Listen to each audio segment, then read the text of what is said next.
Guys, welcome to our channel again. Tonight it's our channel is Peaceful Rage, and we get few new subscribers today. Sorry, I lose my English, lots of stress lately. And my daughter, just before we start the video, she stressed me right out, and that's why I changed my idea quickly to what I'm gonna do the video about. I'm gonna talk about the PTSD. Talk a lot about it, but I'm just gonna give some more, a little bit more aspect to people to understand certain kind of PTSD, because it's different for lots of people. And yeah, even in 2022 and 2023 now, some people, when you talk about you have PTSD, they have tendency to ask you, "Oh, you've been a police officer or you've been in the military?" Nah, wrong. Yes, is more common around military or police officer or things like that, but PTSD is basically post-traumatic stress. It's some traumatic event who have lived some damage in your brain, and your brain react according to those events, and it's very hard if it doesn't. Is first of all, it's extremely hard to diagnose. Because for some people it's more easy. Some people have one massive event to, it's hard to miss. You know, it's like whatever the event can be. But from other people, it's the accumulation of traumatic event, whatever the how intense the event can be. But when you accumulate and you've been exposed at that amount of stress on a long period of time, you can also develop PTSD. And this one, it can be a little bit more harder to diagnose, because people start having depression issue, weird behavior, antisocial, explosive temper. So it can be very easily to misdiagnose and say, oh, that person is bipolar or paranoia or schizophrenic or whatever the case might be. But if you go more deep on the psychological analysis of things, lots of those people and they've been diagnosed with PTSD. But yeah, what you bring that tonight is my daughter. Just before I start doing this, she asked me, because I'm from Quebec, I'm French, obviously, the way I talk, everybody knows about it. And now I hope I have the view perfectly thing on my messy kitchen, but I don't really care. And hold the camera. Oh, I need to get water, but that's okay. And yeah, see, that's the kid. I'm getting my PTSD going a little bit more even. She said, oh, Dad, I want to do the video with you. But after a while, she started getting tired, started getting fidgety, put the camera down, and throw me off. That is one aspect of PTSD, and also ADHD. So I have both. Then that make the things very interesting sometimes. And what my daughter asked me, Dad, would be nice if I asked my teacher if he can come help us with our work at school in French, because they're gonna do a kind of study about the winter carnival from Quebec, I guess. And obviously, I'm French from Quebec. Then my daughter asked me, "Do you will like to come to talk to us about it in class?" Take the pills, bro. Talia, talking in public, talking at the front of the camera. It's one thing. See, right now my attention has been something, and my daughter ventilator just went off. Are you okay, Lisa? I think so. Okay. See, you always have to be alert here. Always something's going on like that. And yes, with my PTSD, go speak about at the front of the classroom of 11 years old. I'm a big guy. Yes, I'm a big guy. But trigger lots of things to just do something simple like that. Then sometimes put your life on perspective. You want to pause the video a little bit? Yeah. Sorry guys, I need to pause the video a little bit. I went to see what's going on with my daughter events later. And yeah, always have to be ready for stuff here. Right now, Lisa is with my daughter in the living room and cooking dinner here with Hope, cutting carrot. And Yeah, sometimes PTSD is not quite easy to deal with, and so certain event create bad reaction, and for some people sometimes it's hard to deal with, and it's hard to understand. You know, dealing with my daughter when she's been diagnosed now 14 years and a half ago. Deal with the diagnosis, you know, was something already extremely hard to deal with. I have to learn with very quickly. I was not there when my daughter got diagnosed. I was in Quebec then. But I have to learn to deal with the disease himself and all the care, learn all the care and learn all the medical term and all that stuff. That was already stressful enough to, you need to deal with, sometimes the medical team, they make the thing looks good when they tell you things, but you realize they don't always tell you the truth. And sometimes they try to push you to take some decision you don't really want to take. And you like to play with your emotion like that sometimes. And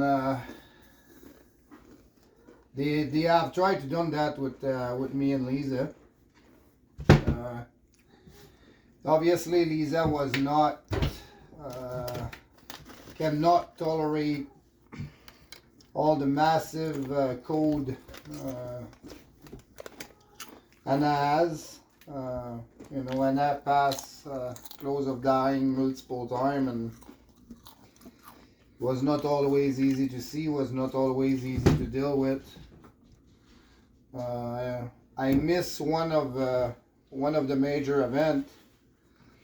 Thanks God, Lisa have a good instinct to feel something was wrong when Anna was pretty much looking like normal then, and I was not there at the moment.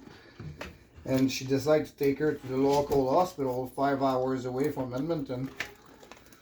After not even 30 hours, Lisa take time to drive down to Edmonton for an appointment with a pneumologist I will not name at that exact moment, but I will like to. Not even 30 hours before was guaranteed Lisa to Anna was not needed any respiratory support yet. To, you know, they're going to see the sign ahead and they will provide her with what she needed at the time, but now it was not the time. Then Lisa come down from up north, 5-hour drive for that appointment, go back, have to turn around going back. And I won't make a story short, but lots of the other thing have happened between that. Her bank account has been cleaned out. The truck exploded in the road, and they had the back. And then not even 30 hours, Lisa have to bring her to the local hospital. Bag the doctor to keep her there because Lisa have the feeling something was coming. And of course, after a few hours, the doctor decided to keep her there. And only for one night, and you're out of here tomorrow morning, and too much viruses in the hospital is too high risk to keep her here. And a few hours later, our daughter flatlined on the medical table, and they have to call the medical jet and transfer her by emergency to the University Hospital of Edmonton to next time she come out of that place was 14 months later. Yes, I repeat, 14 months later. And lots of things happened between, and I come back up here and don't understand at all what the medical situation was. I have some medical knowledge due to volunteer firefighting and, you know, first responder. And I have to assist multiple time on massive code to Anna have at the hospital, code blue, cardiac arrest. I have done CPR myself on her at the hospital twice. And yeah, I have to see my daughter through all this. See Lisa, who cannot tolerate it at all, collapsing on the ground on total panic attack, and completely destroy. Been sure it's gonna be the last time she see her daughter alive. Try to keep an eye on everything what the mid-school team do, and on the way to the PICU unit, after the code was a little bit taken control and the reanimation procedure have been done, and was time to rush her down to PICU, and of course the social worker jumped in it right away, tried to slow you down as much as possible to go downstairs. And when you finally reach the main door of the PICU unit, you already have all the mid-school team waiting for you there. The palliative team, PICU team, the floor team. And already tell you, try to stick in your head to she will never wake up again. To it's time to take a decision to shut down everything and basically pass at something else. Will not even have the chance to see her yet. I have to argue with them to, hey, look, we're going to take time to go see her. We're going to evaluate everything and we're going to see how things go. Leave us time and we'll talk about that later. Leave us alone right now. But always have the tendency to be pushy. And of course you get upset. And after that they put on your mid-school on the file to the parent they are going crazy and they are aggressive and they don't want to understand the common sense. That's kind of stuff you can read in our file a lot. And it's supposed to be an mid-school file, but sometimes you have more comment about what our behavior are than actually what the mid-school situation is. And that it's a true story. And you walk on PICU there and the doctor have no idea who you are. They don't know any kind of knowledge you might have. And basically they have no damn idea. You can read the number, what is on the ventilator, emergency ventilator, called LTV machine at the time. I don't know now. He told you to your daughter will never breathe on her own again and she probably will never wake up. You already start noticing to every time you talk, the heart rate have some increasing. You already notice that when you walk inside the room and you start talking, but the doctor have no idea. You put attention to that stuff. But he keep going with his report though. With absolutely no knowledge to you might be EMS or you might be firefighter or who the case might be. What the case might be. They have one job to do. At this moment, exact moment, they have only one job to do. And that it's my personal opinion. The only thing they want to accomplish at that moment is convince you to shut down the machine. And you don't think about anything else at that exact moment. But as a parent, you feel that coming ahead already. You already prepare yourself mentally to fight that.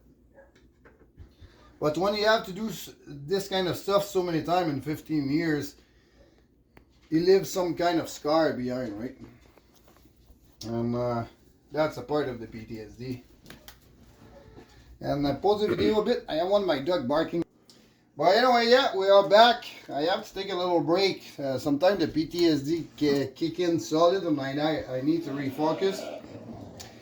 And yeah, we're gonna show what we're gonna do. We do a easy pork ragu from Hello Fresh. And I just didn't really follow the recipe. I just look at the image and I go with that. Yeah, what I was saying, sometimes the PTSD kick in and I need to refocus and it's not always easy. That little one fight with my big one. There. My dog. And I need to refocus sometime. And what I like to do with my PTSD is challenge myself. Always talk about stuff to put me uncomfortable. The therapy with the therapist doesn't work. You know, you talk about stuff and all of a sudden you ask them some question about what you talk about and they don't even remember. And then No, I gave up on therapy. Doesn't work. I challenge myself to talk about it a little bit more when I have a chance. And when I'm okay with that, and even if I get a little bit uncomfortable, I try to force myself to keep going. Then, yeah, what we've been saying is, what I was saying is, you know, the doctor have no idea who's standing at the front of him and what kind of knowledge you got or things like that. And they start telling you, oh, your daughter probably will never gonna wake up and, you know, she will never breathe on her own again. And all of a sudden, you know, I cannot help myself. My temper take over, and I basically told them right straight out they lie. She already breathing above setting of the machine, and according to her heart rate increasing every time I talk, I'm pretty sure she's gonna wake up pretty soon. And a few minutes after, she opened her eyes, she smiled, she started making noise, and she wasn't intubated at the time, and. Yeah, the doctor cannot believe it himself. And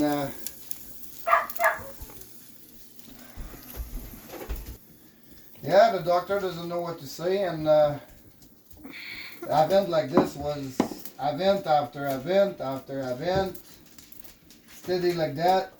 You know, when me and Lisa have a little argument, they make sure they remember what we've been talking about, and after that they use that against you. They try to find you a witness and try to influence one side against the other and try to push one of the parents to take an opposite decision and create chaos. And I know it's going to be hard for some people to believe everything what I'm saying, but unfortunately it's exactly what it is, and it's exactly what's happened to me and Lisa. And unfortunately, at multiple time, because he was focusing more on our state of mind and tried to split us apart, sometimes was the fear of Anna was paying the price for it. And I remember one day, I have to admit, I almost believed the hospital that time. And I was at work and I have a rough day. Lisa showed up at the hospital in the morning and she was already have a high heart rate. And Lisa started asking them what was going on with Anna and how come she's not been notified. She was so upset. And right away they start saying to her she was not like that. You know, she just started because of your temper and blah blah blah. And Lisa started to looking Anna from head to toe and realized she had a little bit of heat coming up from the knee, and her legs was red and looked a little bit swelling. And no, the nurse was more focusing on Lisa's been crazy, and that went on pretty much all day. They called me at work to Lisa was overreacting to if she was not coming down. Gonna have to get her removed, and was going on and on and on. And I went there, and yes, and I was upset, but I tried to calm down Lisa, and at this point on, Lisa was so upset to have no point. No way I can calm her down. And this time around I take for the hospital. I said, look, you need to calm down. They're going to get you arrested and you're not going to be able to come here anymore for a little while. And,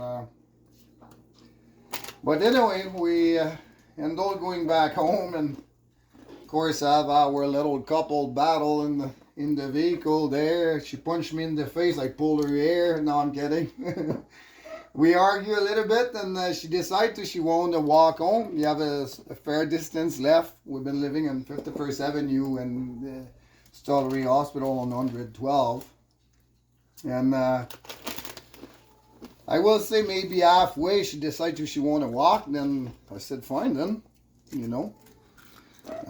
Happy wife, happy life. She want to get out. I let her out, and she walk home, and we still keep going with the argument. And you have one nurse to older nurse, and she was a little bit more decent. She told Lisa, you know, go home with Hugo there and calm down, and I'm gonna call the resident there, and we're gonna see what we can do, and I'm gonna try to push to get her legs x-ray. And all of a sudden, I believe Lisa, was around 10 o'clock at night. Yeah, we just basically just showing up at home. I think it was around 10:30 at night. The doctor called back and the doctor asked, how do we know to Anna have a fracture? She have actually a buckle fracture on the back of her legs. It was actually a split fracture. And to explain the reason why Anna was so upset for so long, and they figure out it was with happens when the night they changed the PGs. I doesn't want to blame the nurse. Accident can happen. It's we have one piece PGs on Anna to since that day whenever has been using one piece PGs, and the nurse we figure probably try to change and PGs have flexed her legs a little bit too much and a fracture happened. It's an accident, can happen. That's not the problem. But the problem has been in your for many hours.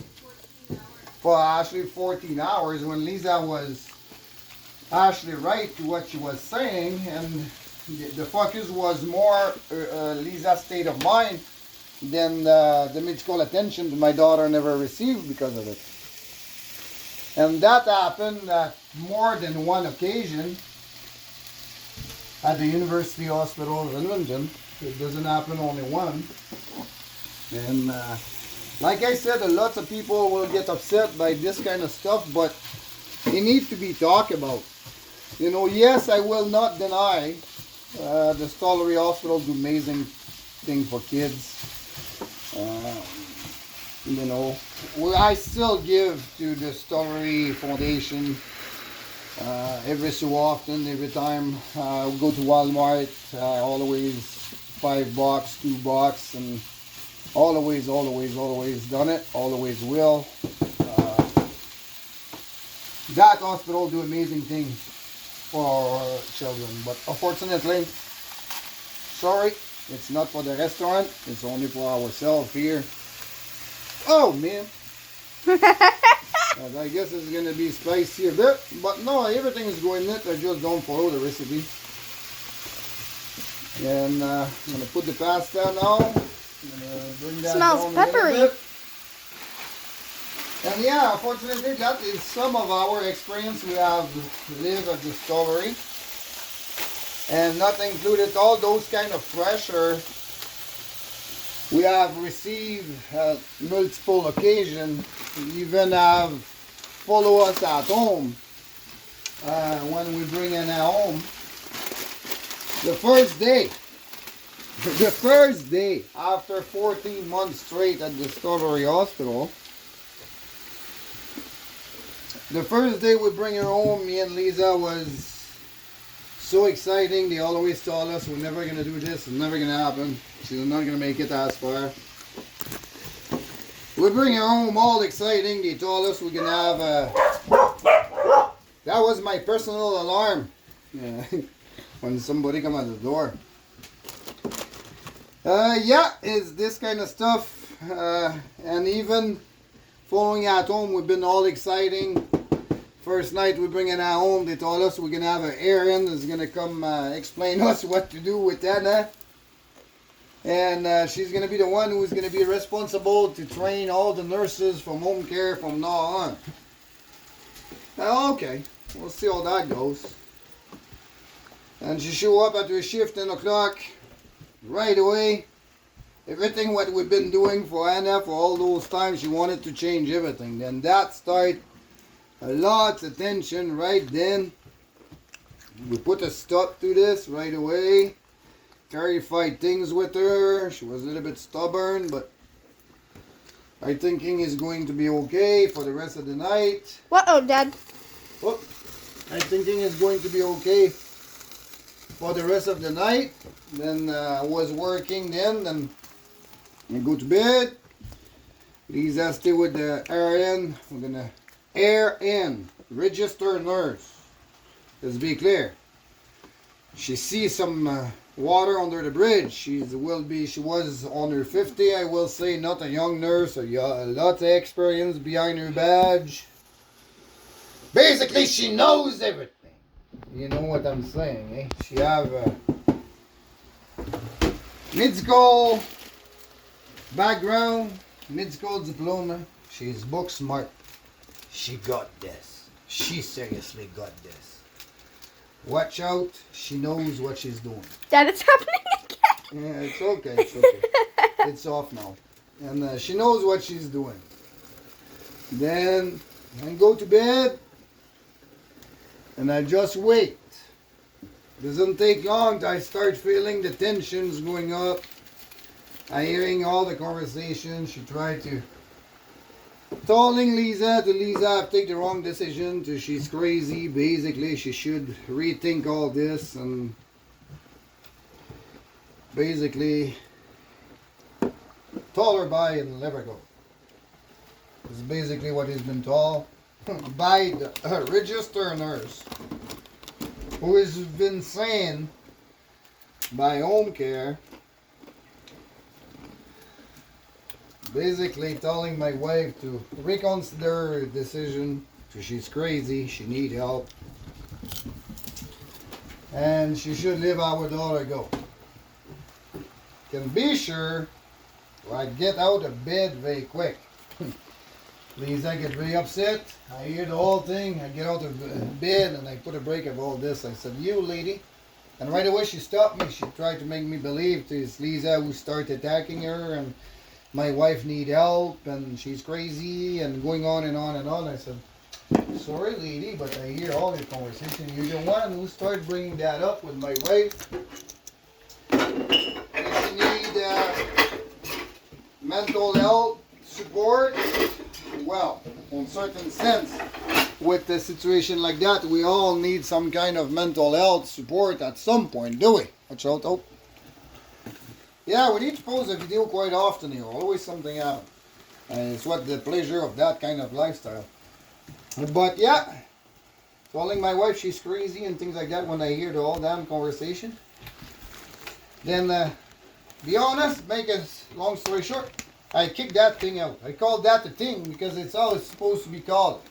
A thing, because it's what she was. She was not a registered nurse. She was a thing. Kick that thing out. And call a meeting with home care. Said that will never happen again. That RN will never put a foot back in my house. And now we're going to select our nurse and we're going to tell them what we want with our daughter, with the supervision of you guys.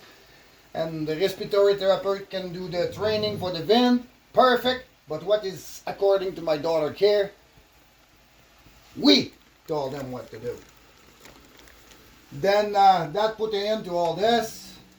Technically, that RN should have been stripped of her license for put a personal opinion on something she's not supposed to. Because that was a personal opinion to, according to what they signed, they are not allowed to. PTSD kick in, take the pills, bro. Yeah, and I cannot imagine, and you know, you guys have to think that we have to deal with this kind of event for my daughter. And we know what it is to be on both sides of the situation. Because we have to take our son off of life support at one point after all this. That is another story. That is another story. Then for people who try to put the PTSD on perspective, that is one aspect of it. And I cannot imagine the young parent in their 20s just starting in life, have the dad working construction and the mom stay at home and with another young baby, have to deal with all this on their own with no medical knowledge. Thanks God Lisa was a nurse and was a firefighter, first respondent. So I have dealt with medical situation before.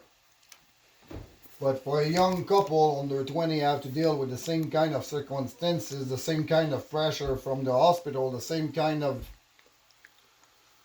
lack of information to you expect a medical team to give you and a home care team to give you, but they give you the information only bit by bit, basically hoping the situation is going to end before they have to tell you everything what they can supply you with.